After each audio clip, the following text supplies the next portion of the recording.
So, I was at a business this week standing in line to go up to the counter, and there was a person in front of me, a young parent, who had a toddler, and she was holding him on her hip, much like this. And I think that what I've been taught in my exposure to some wonderful spiritual teachers and teachings and my spiritual journey is that it is incumbent upon us to look at the world around us and to recognize oneness and unity. And that's so important because in this physical plane, we're surrounded by duality. Me and you, us and them, black and white, day and night, all of those things. And so we ask ourselves the question, what is that unity? What is that oneness? And I stood behind that young parent and I saw this configuration from behind. And it's one of those things that for those of us who've been parents and now our kids are older, or for those of you who have kids or grandchildren who are younger, this is something that we never forget the feel of. When I was behind that young woman, I could think back with my cellular memory and feel what it was to have a beloved on my hip, a toddler. And so recently, I was captured by the title of an article that caught my attention. And the article was,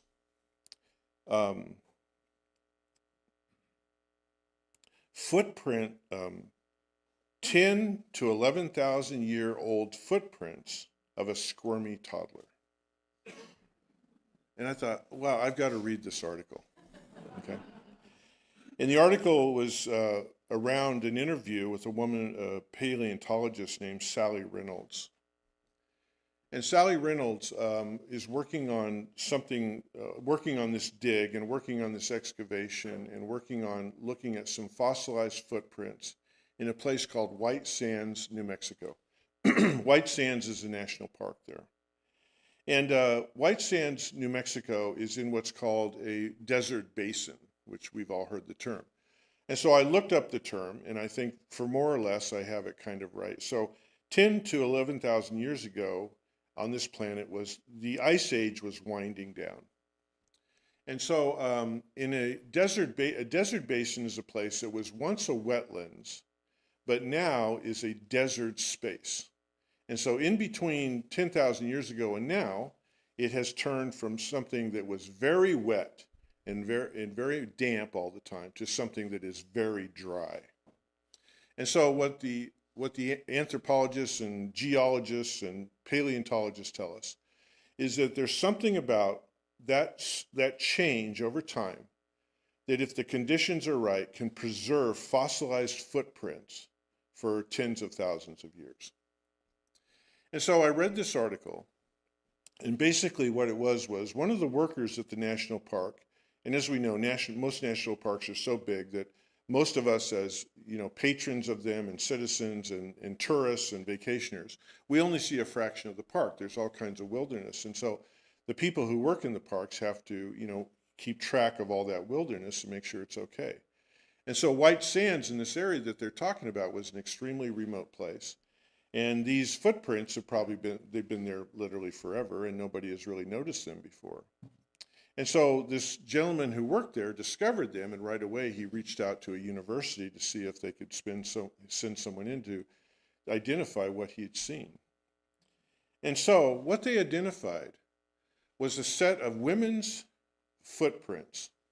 They identified that they're a woman's, they're identified at 10 to 11,000 years ago.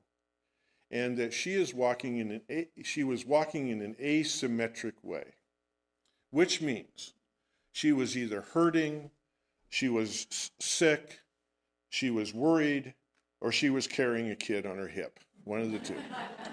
Because we know that, and I love the fact that this woman that this woman that I talked about,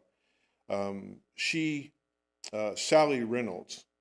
I love the fact that she's a woman because I think she has that sensibility, right? So we got this woman walking erratically. So they began to uncover more footprints, and sure enough, at some point, around her footprints come to a stop, and a little set of footprints appear. And they are been identified as someone who is 2 to 3 years old, okay? And those little footprints began to walk all over the place. And so she said, sure enough, she was carrying a child on her hip, and that child was squirmy. And so it's like, so she, Sally Reynolds speculates. She goes, well, she probably needed to readjust and maybe move to the other hip or, readjust the kid or whatever. And then she picked up the child again and goes on. And so, what we also know to set the scene is that within this same archaeological site are footprints of some predators of the time, which were all the saber-toothed whatevers, bears and cats. And I mean, these saber-toothed things, they're, we look at them in books, you don't want to meet one in an alley, you know what I'm saying? They're big and they got teeth and stuff. And so, and that's what goes along with the wetlands, because we know that wetlands are very dynamic in terms of life. And so we have all kinds of creatures there, along with our human ancestors or humans or whoever they were. And so, to set the scene, they found some predatory footprints in the area that would have been around the same time. Now they can't get it down to the day or the time, and so this woman who was carrying this toddler, by the way, all by herself, not with anyone else, was also in an area that could be considered kind of dangerous. What's really interesting is that they found her footprints going the opposite direction in another area, and there was no, and now they were symmetrical, and she was walking with purpose. Okay, and so Sally Reynolds asked the question: where was she taking that child? Now, as parents, and as grandparents or whoever we are, or people who love young people, we take these kids so many places on our hips. Was she taking the child to a healer? Was she taking the child to family? Was she taking the child to a new home, a different tribe? Was she taking the child on a deeper journey than that? Had this toddler been identified as someone with spiritual gifts who is now going to take their place working with an established shaman? And I love the fact that she speculates about all this and brings the humanity into it. Not just that we can all relate to this, but the fact is she tells the story in her own way, as best we know, with a set of footprints in terms of what was going on. And so I thought about this from the idea of the spiritual point of view. And I realize that when I talk about this being a form of unity, that in our lives, we have all been the parent, and we have all been the squirmy toddler. And the squirmy toddler becomes the parent to hold a squirmy toddler. And that is our connection. That is our oneness. A gentleman by the name of Don Jose Ruiz, who is the son of Don Miguel Ruiz, who wrote the Four Agreements. And I read a lot of Don Jose Ruiz, because Don Miguel Ruiz took the teachings from the Toltec and he brought it very much into the 20th century as what I would call a psycho-spirituality. A lot of psychology, a lot of spirituality. Don Jose Ruiz, his son, who they actually collaborated on a book together, the Fifth Agreement, they wrote that together. But he has kind of taken a different path than his father, of going more in terms of the idea of the healer, shamanic path, but bringing that into our time here in the 21st century.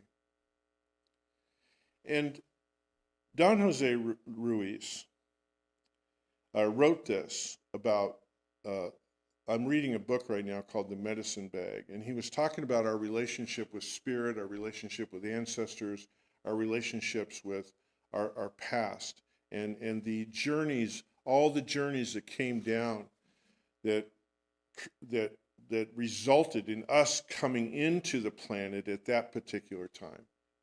Because like a lot of spiritual writers, and especially coming from his point of view, there is this idea that children come through us, but they are not of us. We came through our parents, but we are not of our parents. The idea that we are a soul, that we come into a family, that we come into this planet in a certain way. And so Don Jose Ruiz comes at it from the standpoint of what is the lineage of where we come from and who has influenced us. And so he writes, teachers, ancestors, healers, and shaman, they are the ones who come down to us through the generations and through our own lifetimes. And I'm going to speak about that in just a moment. But he says basically that our relationship with teachers, ancestors, healers, and shaman is, he says, we are the flower of their lives and the seeds for the lives that will come after us. So that puts us into this cycle of oneness. I look at my spiritual journey, I think back at my teachers. I think back of those who caught my attention with books or with movies or pieces of art. I think about my teachers in terms of the formal teachers within a religious or spiritual context. I think about all the speakers I've heard in my life. I think about all the groups I've been to. I think about all the workshops, all the conferences. I think about all the academics that were put together, all the practices, all the rituals that have come down to me from other people. And I recognize that I am the flower of all of that came.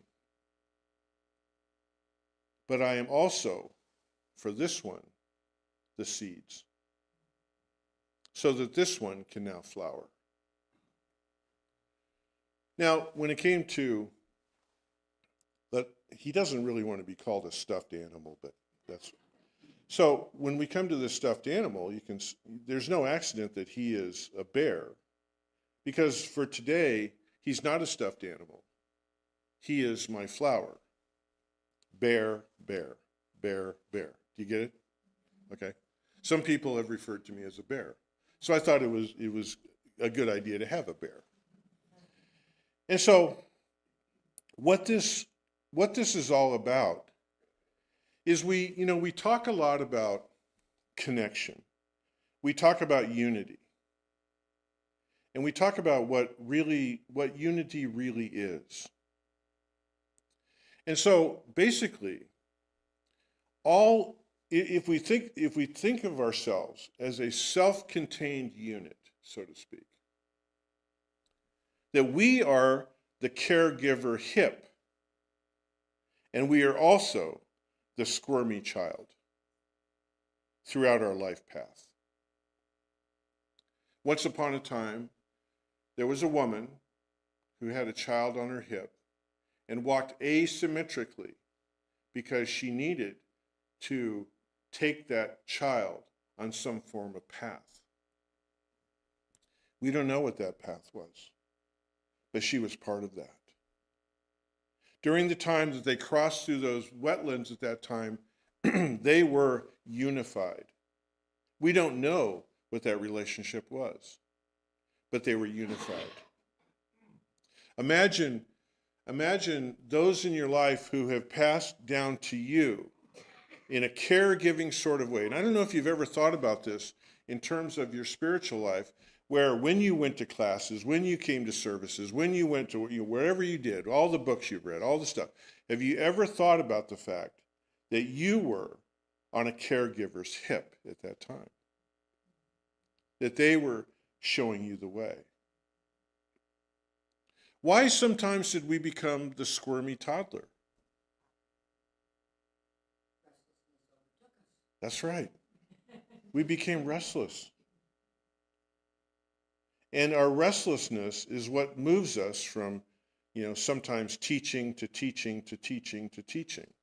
I run into people all the time who are almost apologetic of, I used to be a Catholic, or I used to be a Baptist, or I used to be a Buddhist, or whatever, and now I've done this and that and whatever, and I've moved around. It's like, why do we do that? It's all part of the journey. It's all part of the caregiver's hip on which we were on. I was at the Ananda Center years ago, and most of you are familiar with the Ananda Center, where you go up there and there's the place you can eat, and there's the activities, and there's the yoga, and there's the gift store, and there's people who stay there.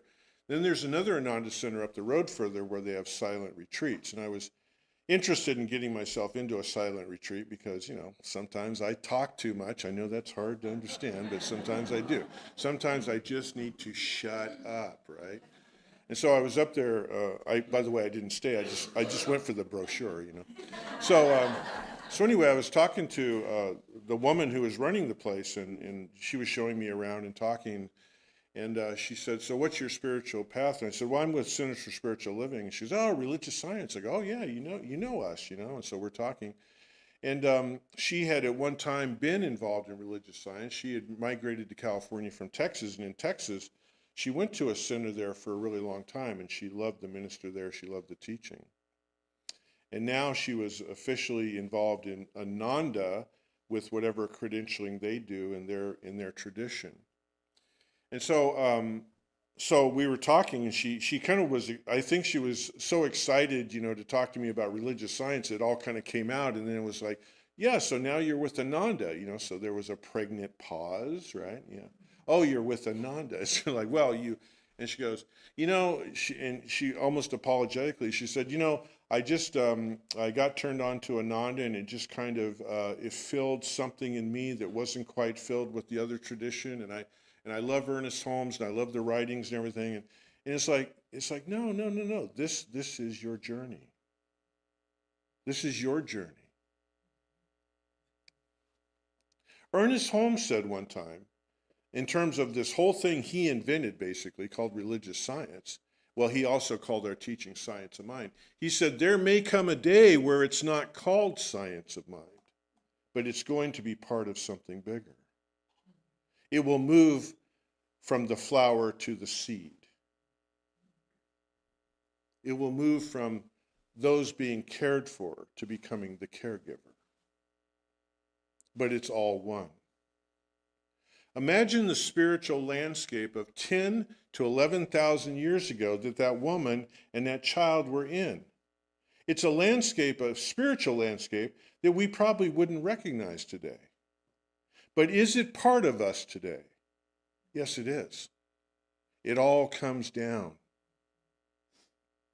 It's exciting to think about spirituality as this idea of the long run, where it comes down to us, how it evolves, how it moves, how it flowers and seeds and flowers and seeds and flowers and seeds and flowers and seeds down to us. To give us permission to move into this holy, sacred relationship of spiritual caregivers on the hip, in unity and in oneness. I'm not a musical person. I love music. I wish I were, but when I came into this world, I had to sign a contract I would never sing or touch an instrument. So I haven't. I tried privately a few times. I know why. So I love music, and so I really geek out on it. I really get into it. And I want to talk for a moment about the idea of a duet. And a duet, sometimes a duet is a blend of a couple voices, and it's very beautiful. But sometimes a duet will amplify the fact that the song is about some form of a relationship, and I love that. So I want to close today with a song that's being performed that talks about the long run. That's the name of the song, The Long Run. And it's sung by primarily by Neil Young on the verses, but on the chorus, there's someone who joins him in a duet by the name of Stephen Stills. Now, you may, Crosby, Stills, Nash and Young, right? Neil Young and Stephen Stills have been in 3 different bands together. They have a very long relationship. And in the music industry, as you know, there's the ins and the outs and the breakups and I love you and I hate you and all that sort of thing. And they have been through all that. And in the chorus of this song, when this duet shows up, just know that the other voice is Stephen Stills. So, you want to do this?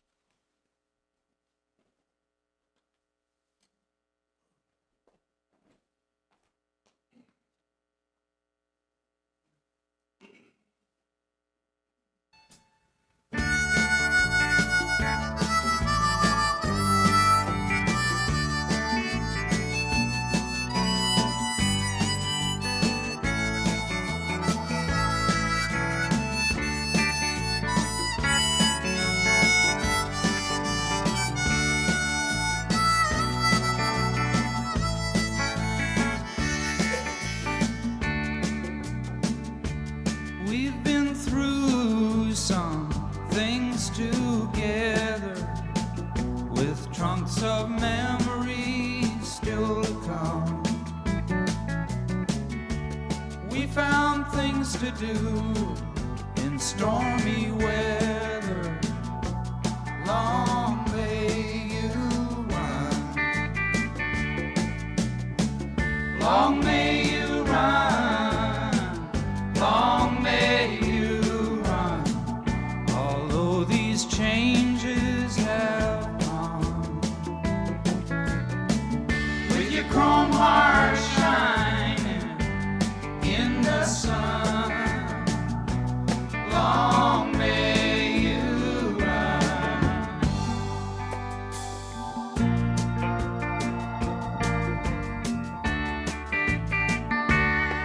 Well, it was back in Blind River in 1962 when I last saw you. We missed that ship on the long decline. Long may you run. Long may you run. Long may you run. Although these changes have come.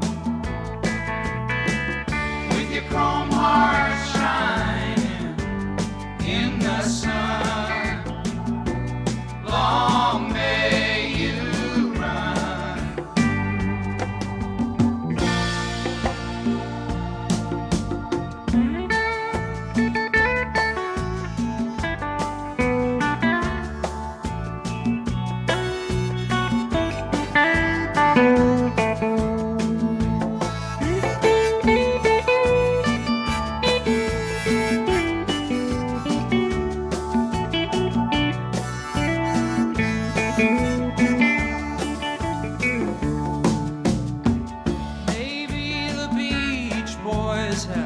Got you now with those waves singing Caroline, Caroline, rolling down that empty ocean road, get into the surf on time. Long may you run, long may you run.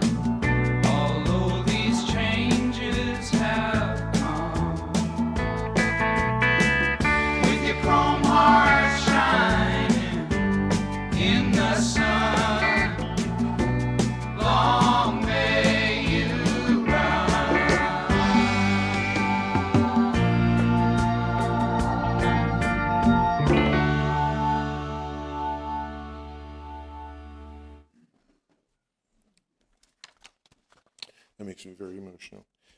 Anyway, thank you guys so much. So, all right.